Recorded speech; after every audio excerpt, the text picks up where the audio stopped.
Shama irra deebiidhaan baga kara YouTube chaanaala Oro App dhuftanis niin jedha. Har'aan tanallee waan haaraa qabannee walitti dachaanee jirra jechuudha. Wanni haaroon sunis maalidha yoo jettanii akkuma beektan tana duras aappilee garaagaraa barsiisaa turre ammas aappii bareedaa wahii qabadhee dhufee jira jechuudha. Aappichi sunis maalidha yoo jettanii aappii baay'ee bareedaa ta'e aappii baay'ee miidhagaa ta'e jechuudha.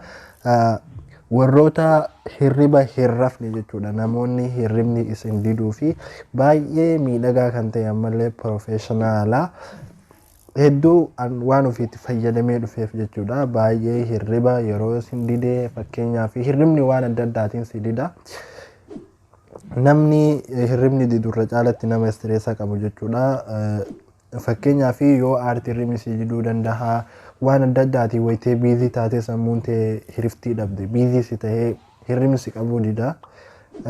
Saniin wal qabatee fakkeenyaaf saawundiileen garaagaraa ni jiranii sagaleedhaan garaagaraa ni jiranii sagalee san akkamitti akka fayyadamtanii hirriba ittiin rafuu dandeessan isin mul'isa jechuudha. Aappii jira aappii sanarraa isin mul'isa. Ammaaf ammoo warroonni YouTube chaanaala koo Oro Aappiif haaraa taatan subscribe gochuudhaanii maatii naaf tahaa isiniin jedha. YouTube chaanaali koo Oro Aappiin isa kana fakkaata. Subscribe eega gootanii mallattoo isii notification tana ta dura dhuftu ol godhattanii viidiyooleen an dalagu qaxxitaa akka isin bira gahuu fi isin qarqaara jechuudha wanni an dalagu. Kanaaf yoo viidiyoolee hunda laaluu barbaadan ammoo viidiyoos isa jedhu kana irra gattuutanii kara jalaa gaddeemtanii kunoo viidiyoolee hedduu ka dalagamee ayyala jiru jira. Akkasitti irraa barnoota gaarii barachuu dandeessan jechuudha. Ammaaf ammoo karaa barumsa keenya kaarraatitti wayitee deebinu aappichis isa kana fakkaataa kinoo sleep sounds isa jedhu kana sagalee hirribaa jechuudha.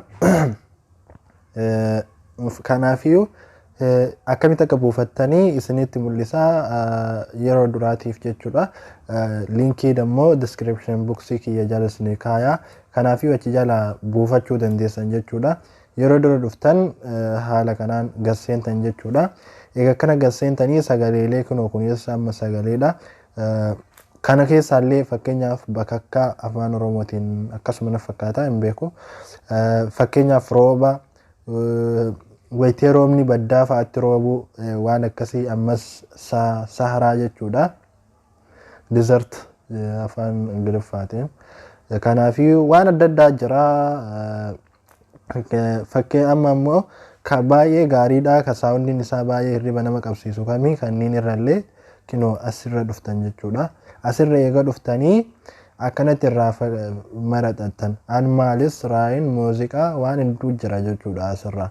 Fakkeenyaaf sagalee tokko yoo bantanii naayit mee kanuma isinii haa banu. Sagaleen kun akkuma argitan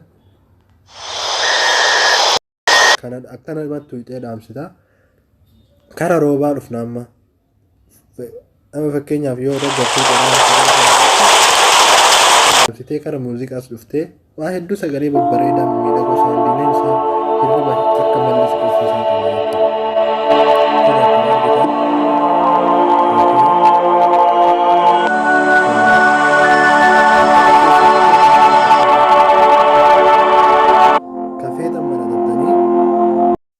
So barnoonni keenya kanarraa haala kanaan haala miidhagaa ta'e kanaan hirriba keessan rafuudhaaf hedduu waan isin qarqaaru jechuudha aappiin kuni. Kanaafiyyuu like subscribe nu jajjabeessaa viidiyoolee garaagaraa kan qabannee isiniif dhiyaannu ta'a jechuudha.